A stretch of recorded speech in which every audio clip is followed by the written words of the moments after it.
बिस्मिल्लाहिर्रहमानिर्रहीम। अस्सलामुअलैकुम। My self advocate मियाँ सदी अब्बास त्योका और आप देख रहे हैं हमारा YouTube channel daily law point. आज मैं जिस मौजू पर बात करना चाह रहा हूँ वो ये है कि जो पाकिस्तान में मिर्ज़ाई, कादियानी, अहमदी या अपने आप को लाहौरी ग्रुप कहते हैं और ख़ुद को माज़अल्लाह मुसलमान कहते हैं, उनके हवाले से जो हमारा पाकिस्तान का आइन है, जो हमारे पाकिस्तान में कवानीन मौजूद हैं, वो क्या कहते हैं। क्या आइन ने, हमारे पाकिस्तान के आइन ने, हमारे पाकिस्तान के कानून ने उनको मुस्लिम डिक्लेयर किया है या नहीं किया, और अगर नहीं किया तो कौन कौन सी, अगर वो ख़ुद को मुसलमान कहते हैं या ख़ुद नमाज़ पढ़ते हैं, कुरान पाक को हाथ लगाते हैं, पढ़ते हैं, कुर्बानी करते हैं, या जितने भी ऐसे मामलात हैं, ऐसे फ़राइज़ हैं जो इस्लाम में है या इस्लाम का लिबादा ओढ़ने की कोशिश करते हैं, तो हमारे पाकिस्तान के कानून के मुताबिक उनको कितनी सज़ा दी जा सकती है। तो ये वीडियो एंड तक लाज़मी देखिए, और ये हर मुसलमान बहन भाई और पाकिस्तानी के लिए है। और इस वीडियो के नीचे कमेंट भी करें, अच्छे अच्छे कमेंट करें, चैनल को सब्सक्राइब कर लें, वीडियो को लाइक करना, शेयर करना ना भूलें, क्योंकि ये वीडियो एक सदका जारिया की नीयत से मैं बना रहा हूँ। ठीक है, तो फर्स्ट ऑफ़ ऑल तो हम पाकिस्तान का जो आइन है उसकी बात करते हैं। जो आइन पाकिस्तान है, कॉन्स्टिट्यूशन ऑफ पाकिस्तान 1973 1973 का जो आइन है, उसका जो आर्टिकल है 260 में नॉन मुस्लिम को डिफ़ाइन किया गया, यानी कि गैर मुस्लिम की तारीफ़ की गई है कि गैर मुस्लिम शख्स से क्या मुराद है। तो इसमें जो 260 में नॉन मुस्लिम की डेफिनेशन की गई है, वो कहते हैं जी a person who is not a Muslim and includes a person belonging to the Christians, Hindu, Sikh, Buddhist और Parsi community, a person of the Qadiani group or the Lahori group who called themselves Ahmadis or by any other name, or a Baha'i, and a person belonging to any of the scheduled caste।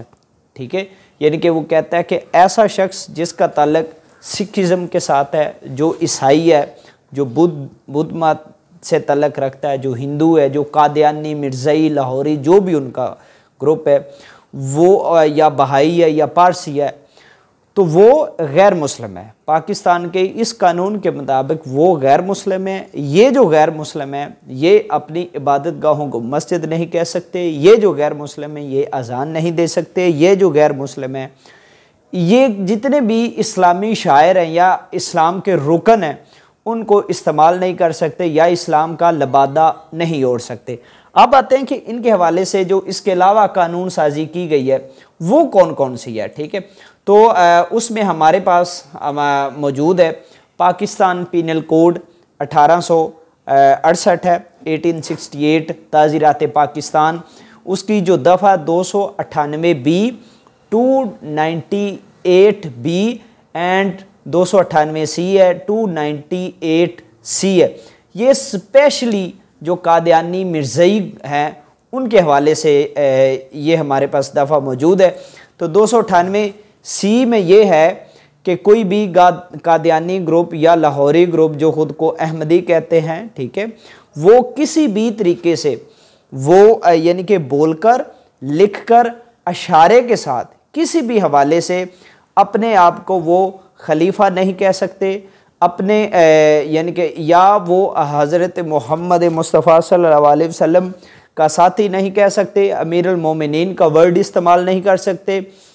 ठीक है, खिलाफतुल मोमिनीन का word इस्तेमाल नहीं कर सकते, खलीफतुल मुस्लिमीन का word नहीं इस्तेमाल कर सकते, सहाबी का वर्ड इस्तेमाल नहीं कर सकते, रज़ी अल्लाह अन्हो का वर्ड इस्तेमाल नहीं कर सकते। और जो हजूर अकरम सल्लल्लाहु अलैहि वसल्लम की पाक बीवियां हैं, ठीक है, जो उम्मुल मोमिनीन हैं, ठीक है, उम्मतुल मोमिनीन है, उनका जो लक़ब है उम्मुल मोमिनीन, वो ये कादियानी, मिर्ज़ाई, लाहौरी, ये अपनी बीवियों के साथ या अपने इनका जो बड़ा मिर्ज़ा ग़ुलाम कादियानी, वो उसकी बीवी या उसकी बहन बेटी के साथ ये वर्ड इस्तेमाल नहीं किए जा सकते। ठीक है, उसके बाद जो अहले बैत है, ठीक है। जो हम अहले बैत, जहाँ पर भी लफ्ज़ अहले बैत आता है तो हम मुसलमान डेफिनेटली और 100% ये समझते हैं कि अहले बैत से मुराद हजूर अकरम सल्लल्लाहु अलैहि वसल्लम के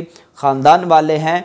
अहले बैत में हज़रत फ़ातिमा तो ज़हरा सलामुल्लाह अलैहा आती हैं, हज़रत अली करमुल्लाह वजहुल करीम आते हैं, आका हसन अलैहिस्सलाम आते हैं, आका हुसैन अलैहिस्सलाम आते हैं। तो ये अहले बैत में आते हैं, ठीक है। और वर्ड अहले बैत का जो है ये अपने किसी ख़ानदान वाले को, अपने किसी घर वाले को अहले बैत के नाम से वो लिख नहीं सकते, वो पुकार नहीं सकते। उसके बाद वो उनकी जितनी भी इबादत गाहें हैं कादियानियों मिर्ज़इयों की, उनको वो मस्जिद नहीं कह सकते, ठीक है। अब 298 बी मैं आपको थोड़ी सी एलेबोरेट कर रहा हूँ।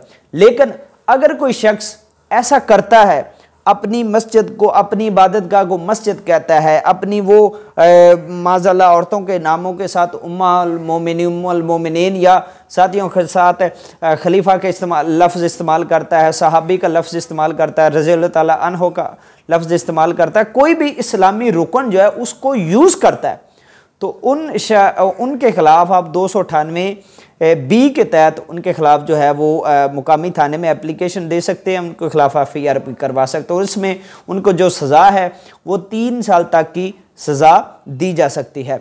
उसके बाद इसका जो सेकंड पार्ट है वो ये है कि जो अहमदी या मिर्ज़ई जो भी मामला है, जो भी वो ये काफराना मसलक है, वो अगर अज़ान का इस्तेमाल करते हैं या अज़ान पढ़ते हैं तो फिर भी उनको 3 साल तक की सज़ा और साथ में जुर्माना किया जा सकता है।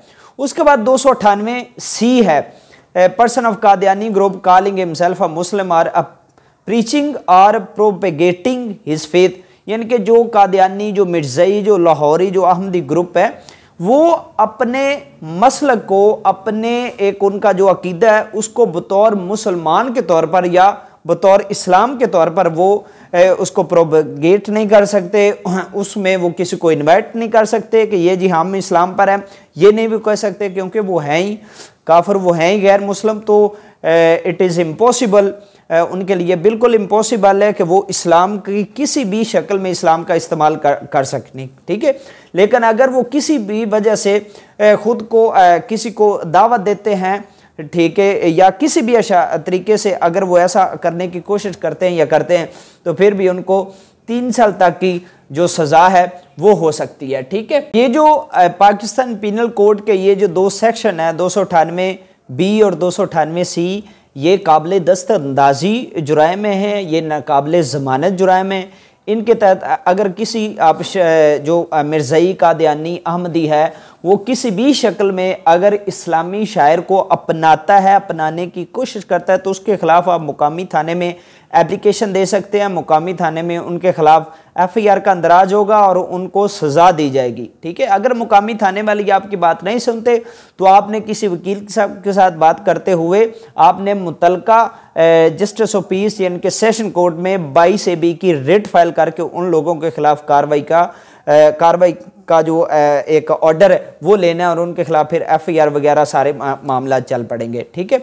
ये 2 सेक्शन। इसके अलावा अगर वो कोई ऐसा काम करते हैं जिससे जो हमारे इस्लामी जो जज्बात है वो मजरूह होते हैं, ठीक है, तो उसमें काफ़ी सारे हमारे पास सेक्शंस हैं। उसमें 295 से लेकर पाकिस्तान पिनल कोड 295 से लेकर वो किसी मस्जिद की बेहुरमती करते हैं, कब्रिस्तान की बेहुरमती करते हैं, या मुख्तलिफ कुरान पाक की बेहुरमती करते हैं, या सरकार मदीना सल्लल्लाहु अलैहि वसल्लम की शान में गुस्ताखी करते हैं, या उसके अलावा अहले बैत और सहाबा की शान में गुस्ताखी करते हैं, ठीक है, या कब्रिस्तान में किसी को दफनाने या उनको नुकसान पहुंचाने की कोशिश करते हैं, या कुछ ऐसा बोलते हैं जिससे हमारे जो रिलीजियस फीलिंग्स हैं, जो हमारे मजहबी जज्बात हैं, वो उनको ठेस पहुंच सकती है, तो उनके खिलाफ भी ये कार्रवाई हो सकती है। इस हवाले से आप 295 से लेकर पाकिस्तान पिनल कोड यानी कि ताज़ीरात पाकिस्तान के दफ़ा 295 से लेकर 298 सी तक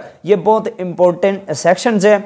mostly they are non bailable, ठीक है, और ये सारे कॉग्निसेबल हैं तकरीबन, तो आप उनके खिलाफ FIR का अंदराज करवा सकते हैं। वीडियो को लाइक करें, शेयर करें, दुआओं में याद रखिएगा। अल्लाह हाफिज़।